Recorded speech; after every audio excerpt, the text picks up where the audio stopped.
그날 저는 몰랐습니다. 저만 비고 이 자리에 앉아있던 사람들은 이미 결말을 알고 있었다는 걸. 형님, 폐 빨리 좀 돌리시죠. 평생 남들 위해서 살아왔다고 믿었습니다. 돈도 있었고, 회사도 있었고, 자식에게 해줄 건 다 해줬다고 생각했습니다. 그런데 지금 제 곁에는 사람도, 회사도, 가족도 남아있지 않습니다. 오늘 이 이야기는 40년을 쌓아 올린 가업과 인생이 어떻게 한순간에 무너졌는지에 대한 이야기입니다. 영상을 시청하시기 전에 구독과 좋아요를 눌러주신다면 이 이야기를 계속 전할 수 있는 저에게 큰 힘이 됩니다. 여러분의 생각을 댓글로 남겨주셔도 감사하겠습니다. 손해라는 말을 제 인생에 끼워 넣어 본 적은 거의 없었습니다. 지는 걸 싫어했고, 아니, 정확히 말하면 지는 상황 자체를 견디지 못하는 성격이었습니다. 어릴 때부터 그랬고, 사업을 하면서는 더 심해졌습니다. 사람들은 성격이 세다고 했고, 욕심이 많다고도 했습니다. 고집이 지나치다는 말도 자주 들었습니다. 하지만 그런 말들을 들을 때마다 속으로는 이렇게 생각했습니다. 사업하는 사람이 이 정도도 아니면 어떻게 여기까지 오겠나. 그게 제 기준이었고 제 자부심이었습니다. 40년 동안 같은 일을 해왔습니다. 제조업이었습니다. 나사와 못을 만드는 공장. 눈에 띄는 사업은 아니었지만 없어서는 안 되는 물건들이었습니다. 연 매출은 50억 정도, 영업이익은 늘 20% 안팎을 유지했습니다. 거래처도 안정적이었고 큰 사고 없이 회사는 꾸준히 돌아갔습니다. 그래서 어디서든 사업 이야기를 할 때면 목소리에 힘이 들어갔습니다. 이 회사 맨손으로 키웠습니다. 요즘 같은 세상에 이 정도면 성공한 인생 아닙니까? 그 말을 할 때마다 속으로는 확신이 굳어졌습니다. 나는 다르다. 나는 손해보며 살 사람이 아니다. 재산 이야기를 숨기지 않았습니다. 굳이 감출 이유도 없다고 생각했습니다. 사람들 앞에서 돈 이야기, 사업 이야기를 자연스럽게 꺼냈고 그 과정에서 상대방을 깎아내리는 말도 서슴지 않았습니다. 그건 사업이라고 할 수도 없죠. 그 정도로 해서 뭐가 남습니까? 상대 표정이 굳어도 대수롭지 않게 넘겼습니다. 위에 서 있는 위치에 이미 익숙해져 있었기 때문입니다. 자식들에게도 마찬가지였습니다.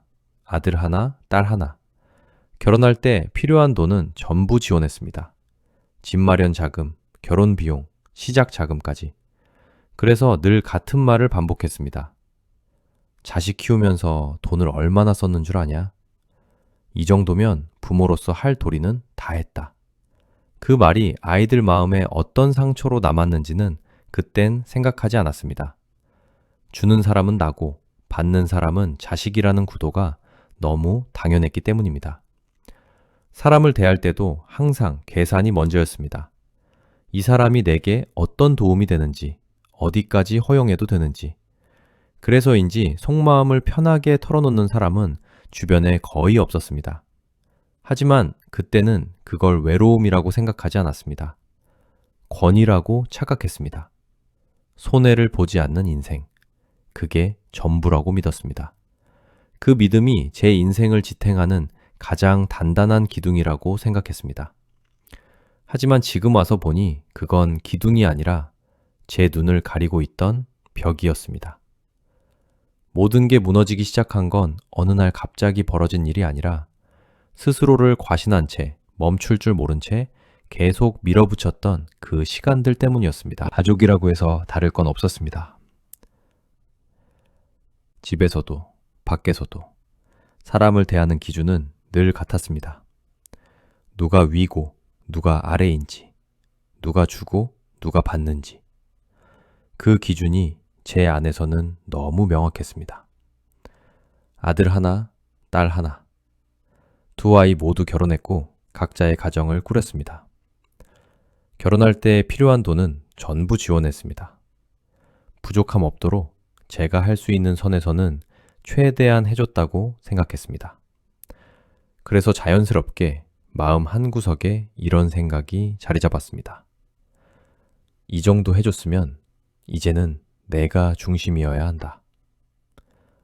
그 생각은 말이 되었고 말은 습관이 됐습니다. 식사 자리에서, 명절 자리에서, 전화 통화 중에도 비슷한 말들을 반복했습니다. 자식 키우면서 돈이 얼만데? 너희가 지금 이렇게 사는 게 누구 덕분이냐? 그 말을 할 때마다 속이 시원했습니다. 제가 희생했고, 제가 버텼고, 제가 책임졌다는 확인을 받는 느낌이었기 때문입니다. 아이들 표정이 굳어가는 건 보지 않으려 했습니다. 아니, 봐도 중요하지 않다고 생각했습니다.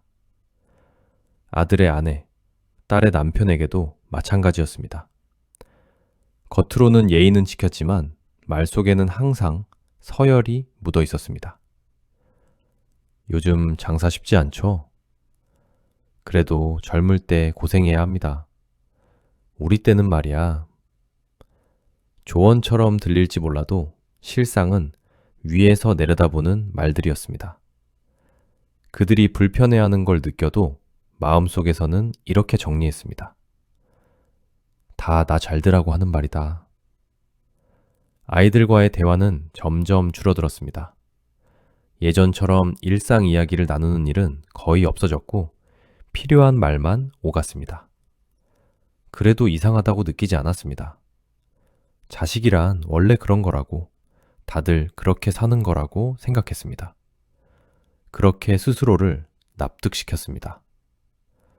지금 돌이켜보면 아이들이 제게 무언가를 부탁하지 않게 된 시점이 분명히 있었습니다. 도움이 필요해도 다른 방법을 찾았고 고민이 있어도 말을 아꼈습니다.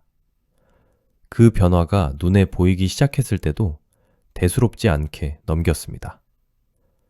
이제 다 컸다. 그렇게 생각했습니다. 가족뿐만 아니라 주변 사람들과의 관계도 비슷했습니다. 모임 자리에서는 늘 말이 많았고 판단도 빨랐습니다. 누군가 실수를 하면 바로 지적했고 농담처럼 포장해 사람을 깎아내리기도 했습니다. 그게 분위기를 주도하는 방법이라고 착각했습니다. 사람들이 웃으며 넘겨도 속으로는 불편해하고 있었다는 걸 그땐 몰랐습니다. 그렇게 저는 사람들 위에 서 있었습니다. 적어도 그렇게 믿고 있었습니다. 하지만 사람 곁에 서본 적은 거의 없었습니다. 그 사실을 깨닫기에는 이미 너무 많은 시간이 지나 있었습니다. 지금 생각해보면 가족이 점점 멀어지던 그 시간은 경고였습니다. 말을 줄이고 표정을 숨기고 연락을 늦추던 그 변화들. 그걸 대수롭지 않게 넘긴 대가가 얼마나 클지 그땐 알지 못했습니다. 그리고 바로 그때 가족보다 더 많은 시간을 보내던 사람들 사이에서 또 다른 인연이 교용히 끼어들기 시작했습니다. 그 인연이 제 인생을 완전히 다른 방향으로 끌고 갈 줄은 그때는 상상도 하지 못했습니다. 동종업계 대표들 모임이 있었습니다. 벌써 오래된 모임이었고 정기적으로 얼굴을 보던 사람들이었습니다. 주로 하는 건 비슷했습니다. 골프를 치고 저녁을 먹고 술을 한잔하는 자리였습니다. 겉으로 보면 그냥 평범한 친목 모임처럼 보였을 겁니다. 하지만 그 안에는 각자 회사 이야기가 오갔고 거래처 이야기, 업계 소문도 자연스럽게 섞여 있었습니다. 저는 그 자리에서도 말수가 많은 편이었습니다. 경험이 많다는 이유로 조언을 했고 판단을 했고 때로는 평가도 했습니다. 그게 제 역할이라고 생각했습니다. 술자리가 길어지면 가끔 카드게임이 시작됐습니다. 고스톱, 섰다, 가끔은 포커도 했습니다. 처음에는 돈을 걸지 않는 경우도 있었지만 솔직히 재미가 없었습니다. 다들 여유가 있는 사람들이었고 그래서 자연스럽게 판돈이 붙기 시작했습니다. 한 번에 1도 200 정도. 그 정도는 놀이에 불과하다고 생각했습니다. 잃어도 웃고 넘길 수 있는 돈. 그렇게 스스로를 설득했습니다. 그 자리에서도 저는 늘 중심에 있었습니다. 판이 돌아가는 걸 보고 한마디 던졌고 누군가 실수를 하면 농담처럼 짚어냈습니다. 그렇게 치면 안 되지. 그걸 거기서 왜 버립니까? 사람들이 웃어 넘기면 기분이 좋았습니다. 내가 이 판을 읽고 있다는 느낌, 내가 위에 있다는 확신, 그게 익숙한 감각이었습니다. 사실 그 모임 사람들 중 저를 불편해하는 사람이 있다는 걸 전혀 몰랐던 건 아닙니다. 말투가 세다는 말도 몇 번 들은 적이 있고 자존심을 건드린 적도 있었을 겁니다. 그래도 크게 신경 쓰지 않았습니다. 회사 규모도 거래처도 제가 조금 더 앞서 있다고 생각했기 때문입니다. 그 관계는 자연스럽게 암묵적인 갑과 을의 관계처럼 굳어져 있었습니다. 적어도 제 눈에는 그렇게 보였습니다. 그러던 어느 날 모임에 새로운 사람이 한 명 들어왔습니다. 후배가 자기 지인이라며 데려온 사람이었습니다. 사람들은 그를 그냥 A라고 불렀습니다. 처음 봤을 때 크게 눈에 띄는 인상은 아니었습니다. 말수가 많지도 않았고 분위기를 주도하지도 않았습니다. 다만 카드 게임이 시작되면 눈빛이 달라졌습니다. A는 카드 게임을 유난히 좋아했습니다. 잘하는 편은 아니었습니다. 오히려 잃는 날이 더 많았습니다. 그래서 처음에는 경계하지 않았습니다. 그저 게임을 좋아하는 사람 하나가 들어왔다고 생각했습니다. 하지만 이상하게도 A가 모임에 나오는 날이면 카드 게임을 하는 날이 점점 잦아졌습니다. 그리고 자연스럽게 판돈도 조금씩 올라갔습니다. 누가 먼저 말을 꺼낸 것도 아니고 누가 강요한 것도 아니었습니다. 그냥 분위기가 그렇게 흘러갔습니다. 그때도 의심하지 않았습니다. 그저 이렇게 생각했습니다. 다들 여유 있으니까 이 정도는 문제될 게 없다. 그리고 무엇보다 그 판에서 내가 크게 손해를 볼 거라고는 전혀 상상하지 않았습니다. 나는 이 판을 읽을 줄 아는 사람이고 지금까지 그래 왔으니까. 그렇게 아무 일도 일어나지 않을 것처럼 보이던 그 모임에서 조용히, 아주 조용히 판이 바뀌고 있었습니다. 하지만 그 사실을 알아차리기에는 저는 너무 익숙한 자리에 너무 오래 서 있었습니다. 민수라는 사람은 처음부터 눈에 띄는 인물은 아니었습니다. 말수가 많지도 않았고 자기 이야기를 앞에 내세우지도 않았습니다. 술자리에서도 조용히 웃으며 듣는 쪽에 가까웠습니다. 그래서 더 경계하지 않았던 것 같습니다. 모임에 처음 나왔을 때도 그저 후배 지인 하나 늘었구나 그 정도로만 생각했습니다. 그런데 카드판에 앉으면 민수의 분위기가 달라졌습니다. 표정이 바뀌었고 시선이 달라졌습니다. 카드를 잡는 손놀림이 능숙해 보이지는 않았지만 이상하게도 집중력이 느껴졌습니다. 그렇다고 처음부터 잘 친 것도 아니었습니다. 오히려 잃는 날이 더 많았습니다. 돈을 따는 날보다 잃고 돌아가는 날이 훨씬 많아 보였습니다. 그래서 전혀 위협적으로 느끼지 않았습니다. 그런데 이상한 점이 하나 있었습니다. 민수가 나오는 날이면 카드 게임이 유독 자주 열렸습니다. 원래는 술 한잔 하다가 가끔 분위기 맞으면 치던 정도였는데 민수가 있는 날은 자연스럽게 카드 이야기가 나왔습니다. 한 판만 칠까요? 오늘은 그냥 가볍게? 그 말이 반복되다 보니 어느 순간부터는 카드를 치지 않는 날이 오히려 어색해졌습니다. 판돈도 조금씩 변했습니다. 처음엔 100, 200 수준이던 것이 어느 순간부터는 그 이상으로 올라갔습니다. 누가 크게 제한한 것도 아니었고 누가 강요한 것도 아니었습니다. 다들 여유가 있으니 그 정도는 괜찮다는 분위기였습니다. 저 역시 그렇게 생각했습니다. 민수는 그 판에서 항상 조용했습니다. 크게 웃지도 않았고 이기든 지든 감정을 드러내지 않았습니다. 이상하게도 그 태도가 더 마음에 들었습니다. 괜히 허세 부리는 사람보다 차분한 사람이 더 신뢰가 간다고 생각했기 때문입니다. 그러던 어느 날 민수가 유난히 크게 따는 날이 있었습니다. 판이 계속 그쪽으로 흘러갔고 사람들 시선이 자연스럽게 민수에게 모였습니다. 그날 저는 반대로 계속해서 졌습니다. 처음에는 대수롭지 않게 넘겼습니다. 오늘은 운이 없네. 그 정도였습니다. 하지만 판이 끝날 무렵에는 속이 많이 불편해져 있었습니다. 그날 잃은 돈이 적지 않았습니다. 대략 5천 가까이 됐습니다. 카드를 정리하고 자리를 정리하는 순간에도 머릿속에서는 계산이 멈추질 않았습니다. 이 정도 손해는 평생 살면서 거의 처음이었습니다. 그런데도 이상하게 그날 바로 일어나지 못했습니다. 집으로 돌아오는 길에 계속해서 그 판이 떠올랐습니다. 어디서 잘못됐는지, 어떤 선택이 틀렸는지, 그리고 결론은 늘 같았습니다. 내가 제대로 하면 다시 되돌릴 수 있다. 그 생각이 머릿속에서 계속 맴돌았습니다. 그날 이후부터 카드판을 바라보는 제 시선이 달라졌습니다. 이전에는 그저 놀이였지만 그날 이후로는 결과를 따지기 시작했습니다.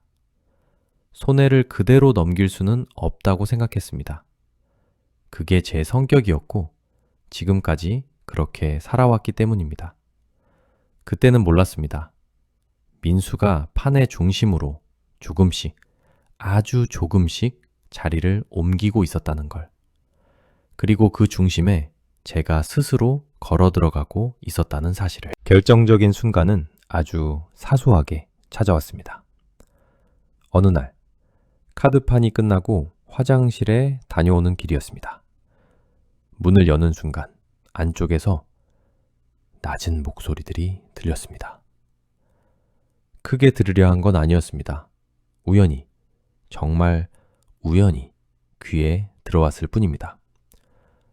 그런데 그 안에 제 이름이 섞여 있었습니다. 대화는 짧았고 끊어진 채로 끝났습니다. 무슨 말을 했는지 또렷하게 들은 건 아니었습니다. 하지만 그날 이후로 이상한 확신이 들기 시작했습니다. 이 판이 내가 알고 있는 판이 아닐 수도 있겠다는 생각. 그때부터 사람들을 다시 보기 시작했습니다. 그동안은 카드만 봤다면 이제는 사람을 보기 시작했습니다. 눈빛, 표정, 카드를 버리는 타이밍. 이전에는 대수롭지 않게 넘겼던 장면들이 이상하게 겹쳐 보였습니다. 민수가 유독 특정 사람과 시선을 주고받는 순간 판이 미묘하게 바뀌는 느낌. 한 사람이 카드를 버리면 다른 사람이 바로 움직이는 흐름. 그제야 깨닫기 시작했습니다. 이건 실력 싸움이 아니라는 걸. 확률로 설명되지 않는 흐름이 계속해서 반복되고 있다는 걸. 그리고 그 중심에 민수가 있다는 사실도 조금씩 또렷해졌습니다. 하지만 그때도 바로 결론을 내리지는 못했습니다. 사기라는 단어를 머릿속에 올리는 순간 지금까지의 모든 판단이 완전히 무너져야 했기 때문입니다. 그걸 인정하는 건 패배를 인정하는 것과 다르지 않았습니다. 그래서 애써 외면했습니다. 설마, 그럴 리 없다. 그렇게 스스로를 붙잡았습니다. 그런데 어느 날부터 모임 사람들의 태도가 미묘하게 달라지기 시작했습니다. 예전처럼 제 말에 즉각 반응하지 않았고 농담에도 웃음이 늦었습니다. 제가 잃고 있을 때도 위로하는 말은 없었고 그저 조용히 판이 흘러갔습니다. 그 침묵이 이상하게 느껴졌습니다. 그 순간 문득 이런 생각이 들었습니다. 혹시 이 사람들 모두 알고 있는 건 아닐까? 그 생각이 떠오르자 머리가 멍해졌습니다. 그동안 판이 잘 안 풀린 이유, 확률이 맞지 않았던 순간들, 이상할 정도로 계속 이어지던 연패, 그 모든 게 한 줄로 이어지기 시작했습니다. 그 판에서 속고 있던 사람은 저 혼자였습니다. 다른 사람들은 이미 이게 어떤 판인지 알고 있었고, 저만 아직도 정상적인 게임이라고 믿고 있었습니다. 그 사실이 돈을 잃은 것보다 더 크게 다가왔습니다. 그제야 이해가 되기 시작했습니다. 그동안 제가 얼마나 불편한 사람이었는지. 말 한마디, 태도 하나, 농담처럼 던진 말들 속에 얼마나 많은 사람을 깔아보고 있었는지. 그들이 참아왔던 시간들 위에 이 판이 올라가 있었다는 걸. 하지만 그때도 아직 끝이 아니었습니다. 알고도 멈추지 못했습니다. 이미 너무 많은 것을 잃어버린 뒤였고, 그 사실을 인정하는 순간 모든 게 끝난다는 걸 본능적으로 알고 있었기 때문입니다. 그래서 마지막 선택을 하게 됩니다. 연패가 이어지기 시작한 건 그때부터였습니다. 하루 이틀의 문제가 아니었습니다. 모임이 있는 날마다 결과는 비슷하게 흘러갔습니다. 처음엔 큰 금액이 아니었습니다. 조금 잃고 조금 더 잃고, 그러다 보면 다음 판에서 만회할 수 있을 것처럼 느껴졌습니다. 그렇게 손실은 눈에 띄지 않게 조금씩 쌓여갔습니다. 이상하다는 생각이 전혀 들지 않았던 건 아닙니다. 확률상 말이 안 되는 순간들이 분명히 있었습니다.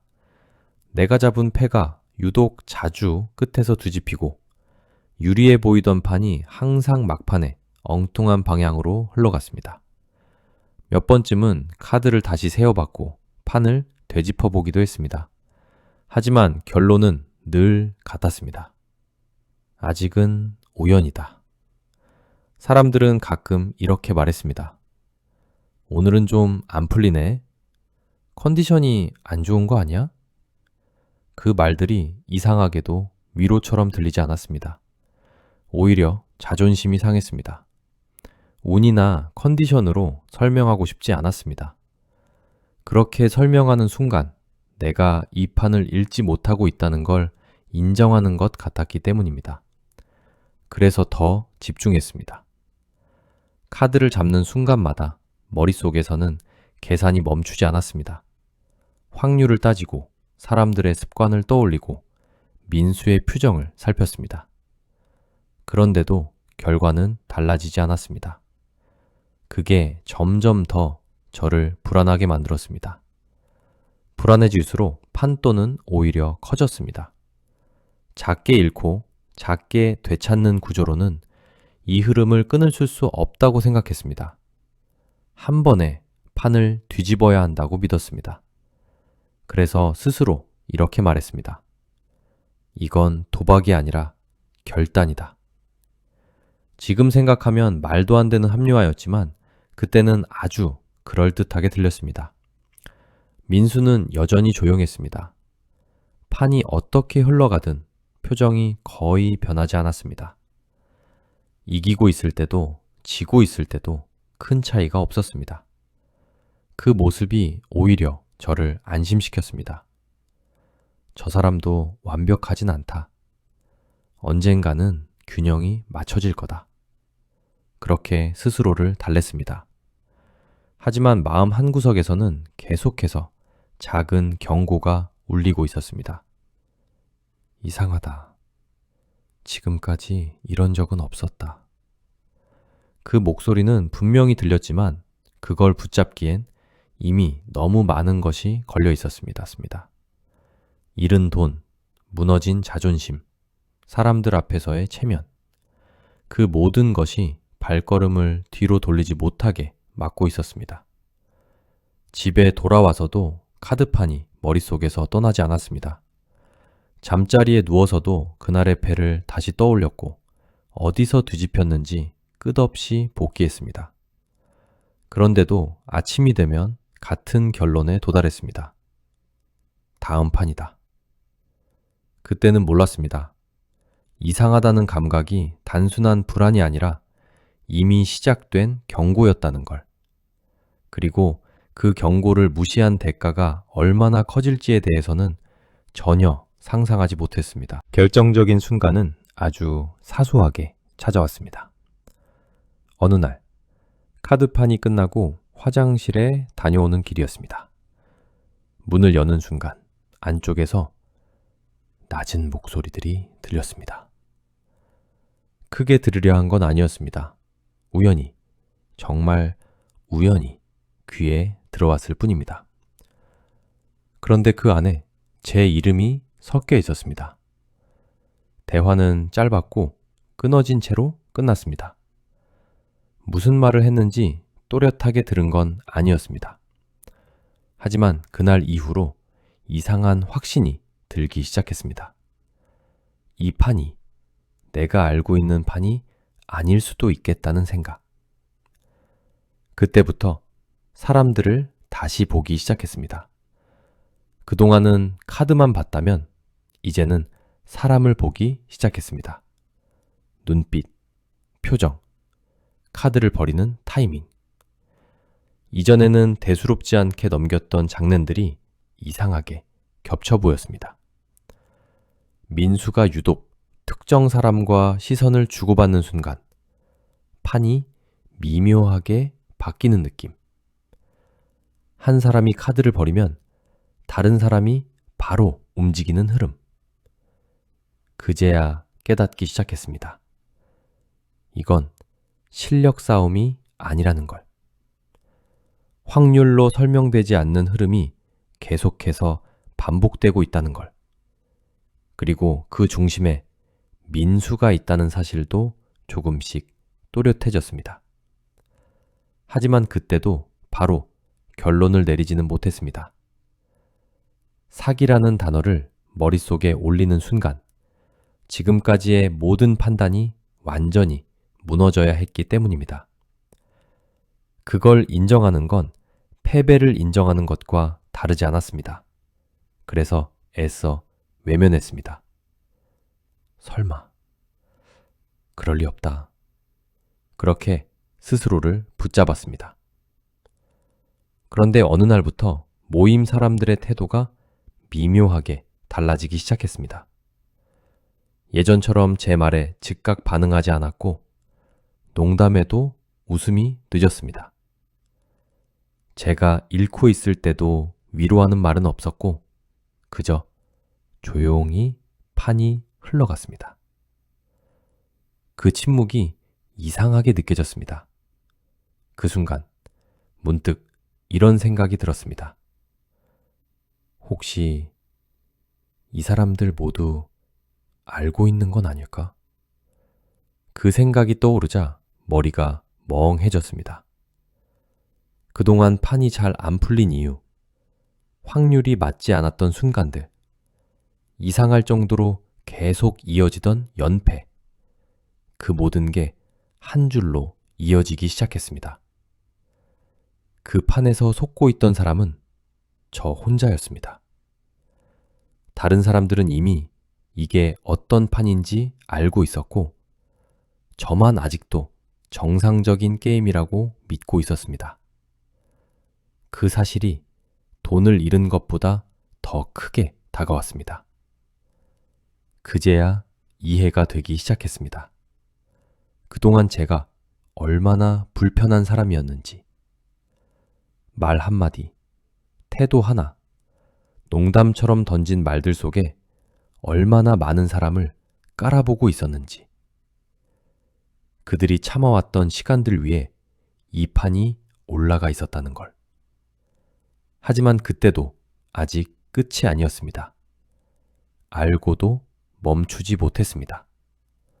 이미 너무 많은 것을 잃어버린 뒤였고 그 사실을 인정하는 순간 모든 게 끝난다는 걸 본능적으로 알고 있었기 때문입니다.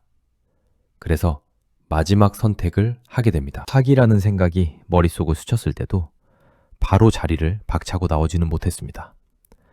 이 판이 잘못됐다는 걸 어렴풋이 느끼고 있었으면서도 끝까지 인정하지 않으려 했습니다. 인정하는 순간 그동안 잃어버린 모든 것들이 현실이 되어버릴 것 같았기 때문입니다. 그래서 스스로에게 이렇게 말했습니다. 아직 확정된 건 없다. 확실하게 한 번만 더 보면 된다. 그 무렵 잃은 돈의 규모는 이미 적지 않았습니다. 조금씩 잃는다고 생각했지만 돌이켜 계산해보면 결코 가볍게 넘길 수 있는 금액이 아니었습니다. 그래도 마음 한편에서는 여전히 여유가 있었습니다. 현금이 있었고 버틸 수 있다는 자신감이 남아 있었습니다. 그래서 현금을 꺼냈습니다. 처음에는 판을 키우기 위해서가 아니라 이 흐름을 한 번에 정리하기 위해서라고 스스로를 설득했습니다.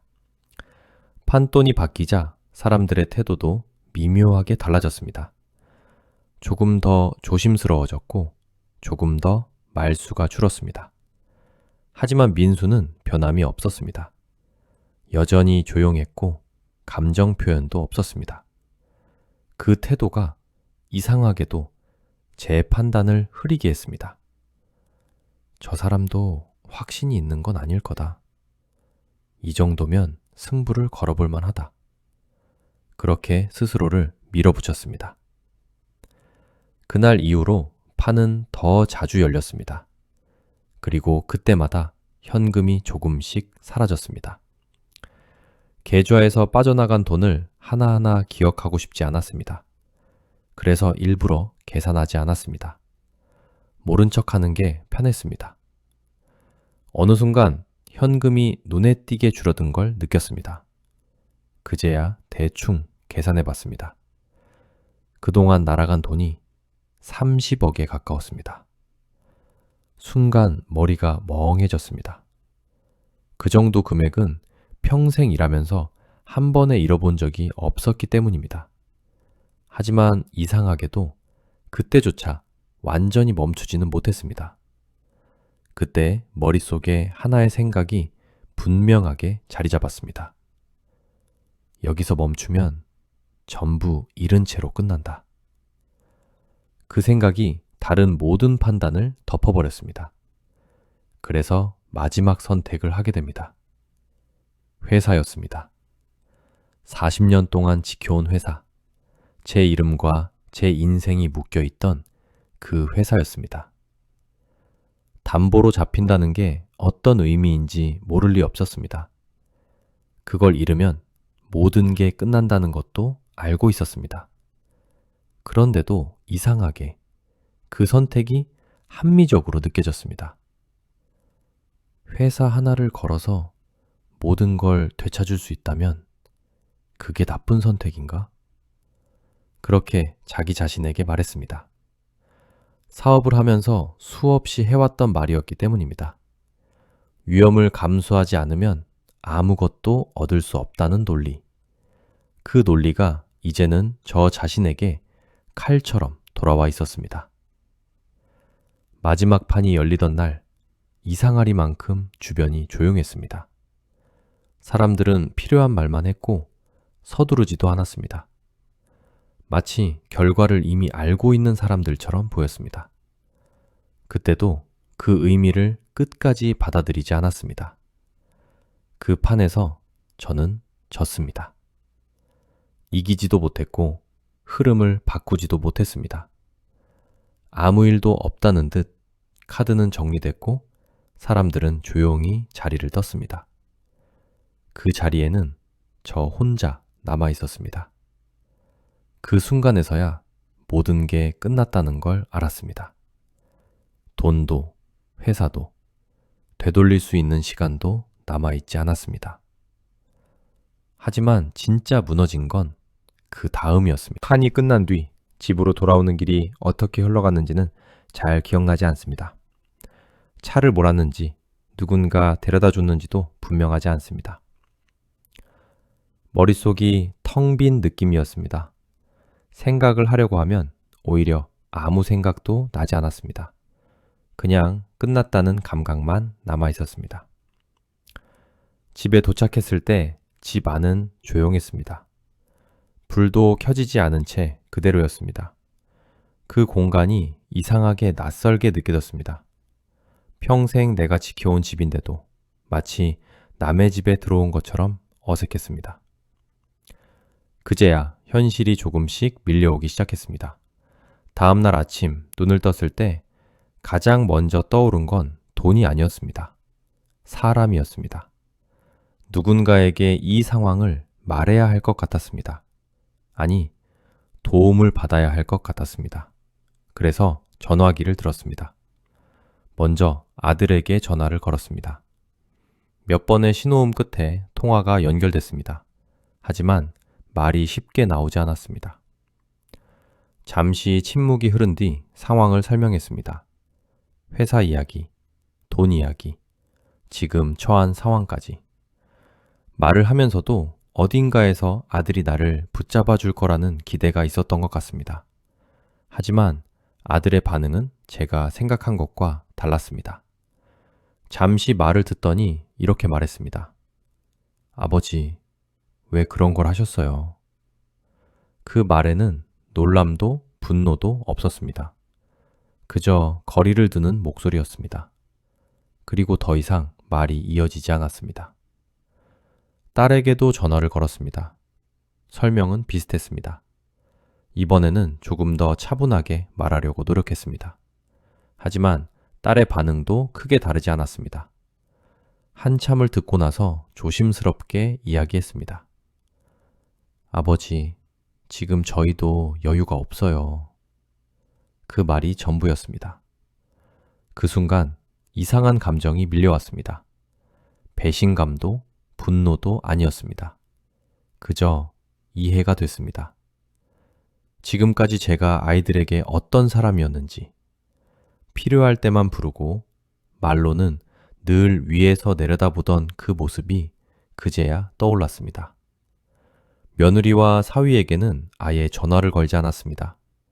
걸어도 달라질 게 없다는 걸 알고 있었기 때문입니다. 그들도 이미 제 인생에서 한 발 떨어져 있었습니다. 그날 이후로 연락은 더 줄어들었습니다.